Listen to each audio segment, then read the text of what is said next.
Understanding something intellectually is very different than understanding something spiritually. To understand something spiritually, you must experience it.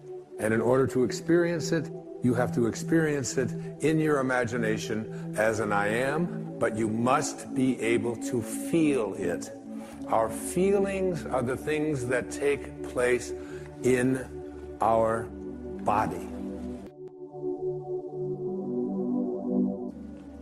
It says, Neville says, and I have this on next to my bed where I live in Maui, make your future dream a present fact by assuming the feeling of the wish fulfilled. So whatever it is that you would like to experience in your life, remember, your imagination is yours. Everything that now exists was once imagined. Therefore, everything that is going to exist must first be imagined. Okay? Henry David Thoreau had probably the greatest definition of success that I have ever heard. He said, if you advance confidently in the direction of your own dreams and endeavor to live the life which you have imagined, you will meet with a success unexpected in common hours. It will chase after you if you can place into your imagination what it is that you would like to attract and begin to feel it. Listen to Neville. This is one of my most favorite quotes from The Power of Awareness. That which you feel yourself to be, you are. And you are given that which you are. So assume the feeling that would be yours were you already in possession of your wish. And your wish must be realized. So live in the feeling of being the one you want to be, and that you shall be. Every feeling makes a subconscious impression. And unless it is counteracted by a more powerful feeling of an opposite nature, it must be expressed. Your feelings are different from your thoughts. Your feelings are what you experience in your body. The dominant of two feelings is the one expressed. I am healthy is a stronger feeling than I will be healthy. I am healthy says I feel healthy, and I feel healthy. I feel great. I don't determine if I am well on the basis of what it says on a piece of paper or on the basis of what somebody else out there tells me. I live my life feeling within my body that I am strong, I am capable, I am able. And that is not just something that I say. It's not just an affirmation. An affirmation is an intellectual exercise. This is a spiritual knowing within that I am well, I am content, I am prosperous. But the words that Neville used there are the subconscious. Every feeling that you have makes a subconscious impression upon your body and upon your awareness. Now, you need to understand the subconscious mind of yours.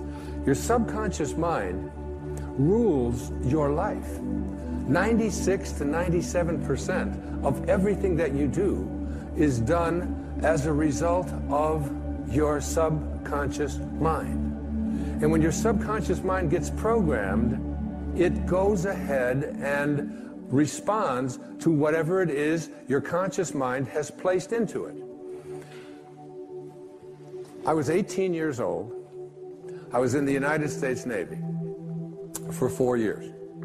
And they sent me to a school in Bainbridge, Maryland, to become a radioman and a cryptographer. And we spent an hour a day, every day, for the first 3 or 4 weeks we were there, on a typewriter, learning Morse code. Okay? And my conscious mind had to program my subconscious mind. Now, this subconscious mind of yours is operating all the time. You're sitting here watching a television show. You got up, you picked up your remote control, you turned the channel on, you got dressed, you ate lunch, you went to the bathroom, you go to work, you get into your car, you drive to work, you don't think about what I'm going to do. everything that is going on in your life, everybody in here in this room, you got here through your subconscious mind. You didn't have to think about every single thing that you were doing, but there was a time when you did in order to learn that. This habitual subconscious mind of yours rules your life. So I'm 18 years old. I'm taking Morse code. Here's the alphabet, a little bit of it anyway. Da da da da da da da da da da da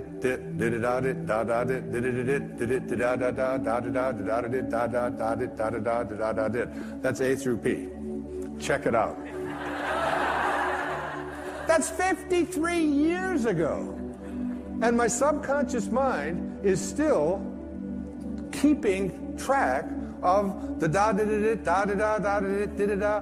You're doing the same thing, only you don't use Morse code, but you programmed your subconscious mind with did-it-it-da-da-dit, I can't do that, did-it-it-da-da-dat, I'm not very attractive, did-it-it-da-da-dat, I'm overweight, did-it-it-da-da-da, did-it-it-da, I can't make things happen, and it's did-it-it-da-da-dit-da-da-dat, it's still there, 53 years later, and you go through your life with this subconscious programming, with an awareness that you are not in charge. You're not able to extend or transcend this way of thinking. This subconscious mind of yours is most impacted by your feelings. A change of feeling is a change of destiny. A change of feeling is a change of destiny. Write it down. Stick it on the wall next to your bed. If you came into where I sleep, you would see that. I look at that all the time. I want to practice putting into my subconscious mind the assumption of the feeling of what it is that I would like to attract into my life as if it already existed, and to feel it, not just to think it, but to feel it. Neville's law of assumption says this: if this assumption about what you would like to become is persisted in until it becomes your dominant feeling, the attainment of your ideal is absolutely inevitable. You must first assume the feeling of a wish fulfilled in all aspects of your life. So you have to say to yourself, what does it feel like to be prosperous? What does it feel like to be content? What does it feel like to be well? And I had to remind myself of that when I had this leukemia diagnosis. I had to remind myself. I was down about 30 minutes until I realized that virtually everything that shows up in my life has been a blessing. Virtually everything. All of the struggles, whether it's in, addictions, or whether it's in living in foster homes and being abandoned, whether it's my wife and I separating and the pain of that, whatever it might be. A dear friend of mine was Elizabeth Kubler-Ross. She passed away a few years back, and she was the one who wrote so much about death and dying. She had a wonderful and important message for us. She said, if you shield the mountain from the windstorms, you'll never see the beauty of the carvings. And the beauty of the carvings comes from being able to be in a state of gratitude for the storms that show up in our life just as much as the things that we would like to have show up in our life. You have to start retraining your subconscious mind. And your subconscious mind, it responds to what it is that you suggest to it. Now, the intriguing thing about your subconscious mind, your habitual mind, is that it can't make a distinction between what it is that you are feeling as a result of what you have placed into your imagination and assumed the feeling of it, and what you are experiencing every day in your life. If you go around feeling unhappy, depressed, miserable, sad, whatever, your subconscious mind says, oh, so this is what it is that you would like to attract into your life. And the universal subconscious mind, to which we were all connected, that we call the creative source of the universe, the divine mind, God, the Tao, whatever you might want it to be, it will begin to offer you experiences that match up to what it is that you are feeling. So your body responds to what it is you place into your subconscious mind. You have to retrain it, because 53 years later, here I am, it's there. But that's innocuous. That's not going to hurt anything. But if I've programmed into my subconscious mind feelings of poor me, I can't do anything about my life, other people are responsible for the reason why I can't get myself happy and healthy and so on. If I live with that kind of consciousness within you, you're going around feeling it all the time. Your feelings create the destiny that you want. If this assumption is persisted in until it becomes your dominant feeling, the attainment of your ideal is absolutely inevitable. And what's the paramount feeling that you want to have? The feeling of, exactly, the feeling of love. Love is the feeling you must assume. This is the message that Anita brought to me and brought to all of you. That when you place a feeling of love, which is all there is, it seems to me, on the other side. Is that right, Anita? I mean, it's just nothing. When she tries to describe this, and I'm pushing her. You know, I'm 71. I'm cramming for my finals. I mean, I want to know, what's it like over there? You know, we all want to know that. And all she says is, it's just pure love. It's a love that you are bathed in, if you will. Bathe yourself in that kind of love. Live from that place and know God is love. The fourth wishes fulfilled foundation I call attention. This is really crucial. Your imagination is able to do all that you ask in proportion to the degree of your attention. So, what kind of attention do you place on your desires? Let's say, well, I'll give you an example. The one of myself with this business of this chronic lymphocytic leukemia. My kids just got me this wonderful gift. I hadn't had it before. They wanted me in the 21st century. It's called an iPad.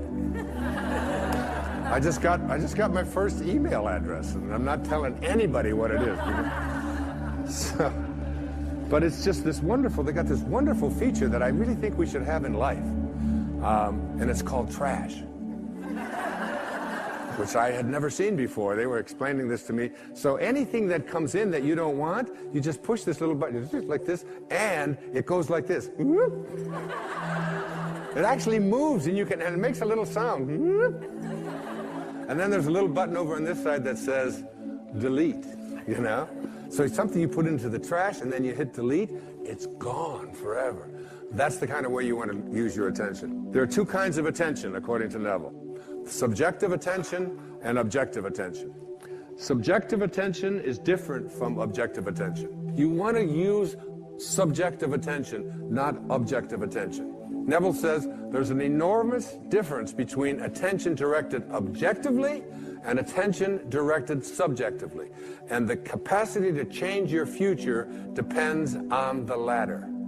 Whatever you have placed into your imagination, you always go to your reality and call that which does not exist as if it did. I am, and you...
have a rule about it. It's don't complain and don't explain. You don't have to explain what you have placed into your imagination. It is totally yours. One of my great teachers in my life in my early doctoral years was Dr. Abraham Maslow. He said, become independent of the good opinion of other people. Trust yourself. Subjective attentions. You, and only you, capital Y-O-U, are the subject that impacts the burning desire in your imagination. You are living and feeling as if your future dreams are a fact.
Objective attention, you become the objectified result of other people telling you what you can't do, what's impossible, and so on. Subjective attention, mine is mine.